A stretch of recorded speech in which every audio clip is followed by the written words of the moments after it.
선이 선택했다. 레알 맨유 아닌 바르셀로나에 역제한 토트넘 1년 연장 옵션 발동에 큰 실망, 충성 끝. 손흥민이 바르셀로나 이적을 원한다는 소식이다. 영국 매체 팀토크는 8일 한국 시간 토트넘의 슈퍼스타 손흥민이 바르셀로나 입단을 제의했다며 현재 토트넘과 계약 상황을 보면 이번 시즌이 끝나고 무료로 떠날 수 있다고 했다. 지난 2015년 처음 토트넘과 계약한 손흥민은 내년 여름까지 10년간 뛰는 건 확정이다. 2021년 7월 현재의 조건으로 4년 연장에 합의한 결과다. 더 길게 지속하는지 여부는 토트넘 결정에 달렸다. 현재 양측이 합의한 조항에 따라 토트넘이 1년 더 계약을 연장할 수 있는 옵션을 보유한 걸로 알려졌다. 토트넘은 손흥민을 냉정하게 평가했다. 장고 끝에 토트넘은 손흥민과 장기간 새 계약을 맺기보다는 기존 옵션을 발동하는 쪽으로 마음을 굳혔다.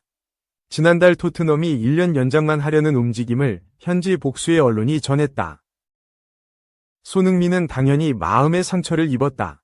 당시 토트넘 뉴스는 손흥민은 토트넘이 새로운 계약을 제안하지 않는 것에 불만이 있다. 현재 상황에 만족하지 않는다. 라고 큰 실망감을 아는 대목을 강조했다. 손흥민은 누가 보더라도 2015년부터 토트넘에 강한 충성심을 발휘했다. 자신과 함께 전성기를 열었던 숱한 스타 플레이어가 욕망을 달성하려 토트넘을 떠날 때에도 잔류를 택했다.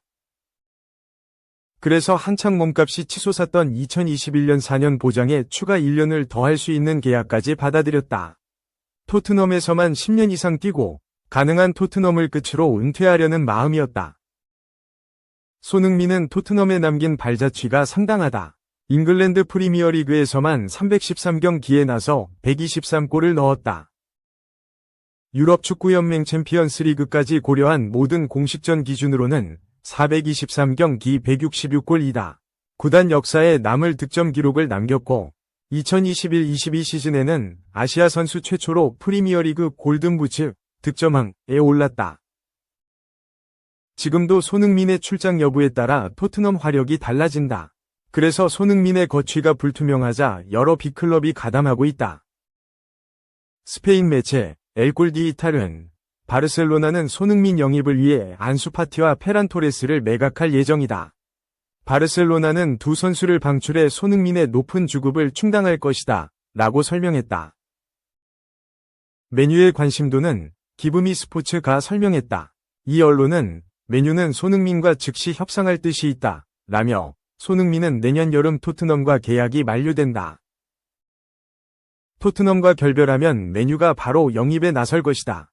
손흥민이 맨유에 합류하면 팬들에게 아주 큰 환대를 받을 것이라고 전했다. 세계 최고의 클럽인 레알 마드리드 이적설이 손흥민의 가치를 제대로 보여준다. 스페인 매체 피차에스는 현재 32세인 손흥민은 여전히 프리미어리그에서 월드클래스 수준을 유지하고 있다. 손흥민은 레알 마드리드의 공격진에 득점과 창의성을 더할 수 있는 이상적인 선수라며 높이 평가했다.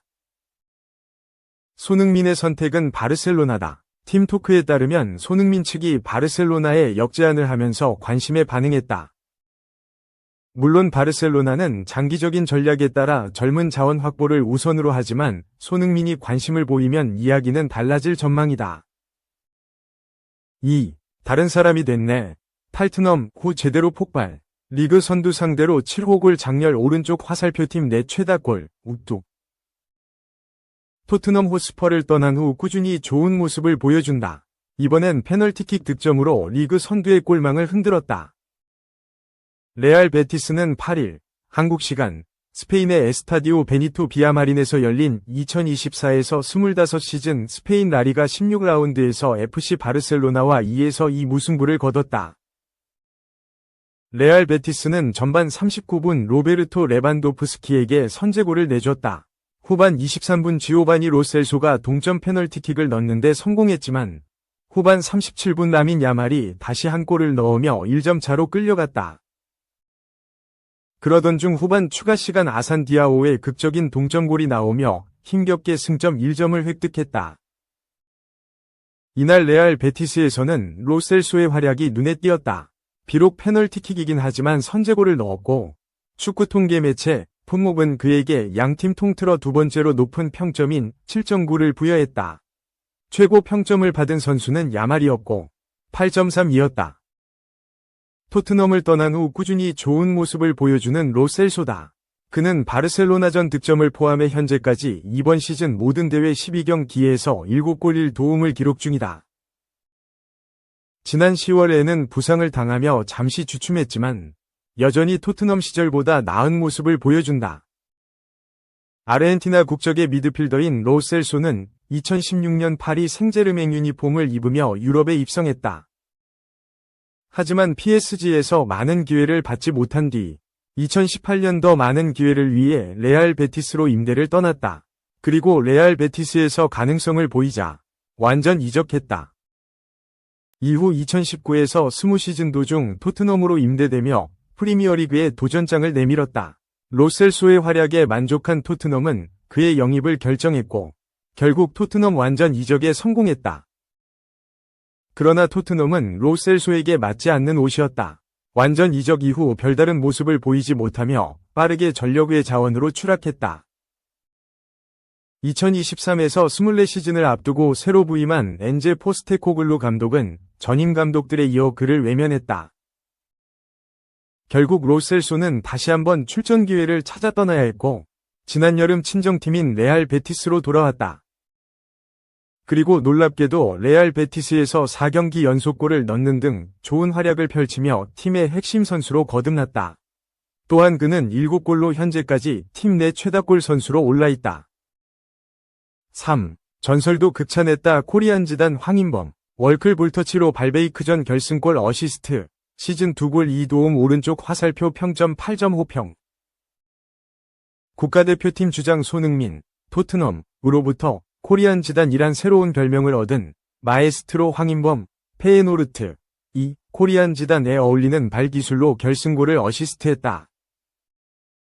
네덜란드 전설이자 박지성 이영표의 옛 동료인 마르크 판 본몰도 황인범에 대해 극찬을 아끼지 않았다. 황인범은 8일 한국 시각 네덜란드 발베이크 만데마케르스 스타디온에서 열린 2024에서 2025 시즌 네덜란드 에레디비시 15라운드 원정 경기에서 역전 결승골을 어시스트하며 팀의 3대2 승리에 기여했다. 지난 여름 츠르베나즈베즈다에서 페예노르트 클럽 레코드인 이적료 800만 유로에 이적한 황인범은 지난 10월 고어헤드 이글스전 5대1승에서 시즌 첫 번째 어시스트를 기록한 데 이어 7경기 만에 시즌 2호 도움을 작성했다. 시즌 공격 포인트는 4개, 11경기 2골 2도움로 늘었다. 황인범은 경기 후 인터뷰에서 우린 더 나은 플레이를 펼칠 수 있었다. 감독님도 우리가 2에서 1로 앞선 시점에 긴장감이 부족하다고 말했다. 고 소감을 말했다. 결승골 득점 장면에 대해선 스탱스가 패스를 할 것이라고 예상했고 그 전에 내 옆에 공간이 비어있는 걸 확인했다. 공을 잡았을 때 파이상이 뛰어가는 모습을 봤다며 파이상의 재능이 얼마나 뛰어난지 다들 지켜봤을 것이다. 정말 좋은 마무리였다. 고 말했다. 이에 대해 판 본몰은 스포츠 방송 ESPN을 통해 황인범의 터치로 파이상은 슛을 쏘기 전 1에서 2초의 시간이 주어졌다. 고 극찬했다. 황인범은 경기 중 페예노르트 원정팬이 황인범 응원가를 열창한 것에 대해 처음엔 내 응원가인 줄 몰랐는데 주변에서 설명을 해줘서 알았다.